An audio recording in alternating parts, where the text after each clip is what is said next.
બનાસકાંઠા જિલ્લા આરોગ્ય અધિકારીએ જણાવ્યું કે બંને લેબ ટેકનિશિયન કર્મચારી છે. કાંકર આરોગ્ય કેન્દ્રમાં ફરજ બજાવતા હાર્દિક સાવજ અને કાંકરેજમાં ફરજ બજાવતો અનેક વ્યક્તિ હાલ ઓસ્ટ્રેલિયામાં સ્થાયી થયો હોવાની જાણકારી સામે આવી છે. કાંકરેજ તાલુકાના હાર્દિકભાઈ 5 વર્ષના ફિક્સ પગારથી નોકરી કરતો હતો. એક કાયમી કર્મચારી અને એક ફિક્સ 5 વર્ષના પગારદાર કર્મચારી પર છે.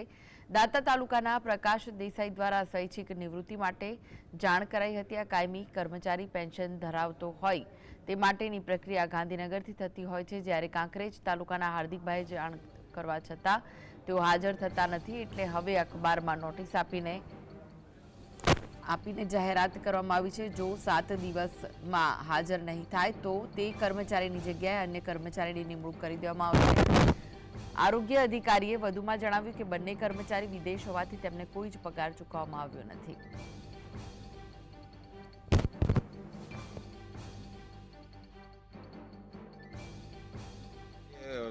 કાંકરવાળા છે તેમને નોટિસ હાજર થવાની નોટિસ આપેલી છે, પરંતુ હાજર થયા નથી અને એવા સમાચાર છે કે તે આઉટ ઓફ કન્ટ્રી છે. તો તેના માટે એક જાહેરાત છાપામાં આપવામાં આવશે કે ભાઈ તમે એમના સરનામે લેટર લખવામાં આવશે અને છાપામાં આપવામાં આવશે કે ભાઈ તમે હાજર થવા માગતા હો તો 7 દિવસમાં હાજર થવું, નહીં તો તમારી જગ્યા ખાલી ગણાશે. તે ફિક્સ કર્મચારી છે, 5 વર્ષ માટેના ફિક્સ કર્મચારી છે અને જો એ પછી હાજર 7 દિવસમાં નહીં થાય તો એ જગ્યા ખાલી બતાવી અને તેમાં નવી ભરતી કરવામાં આવશે.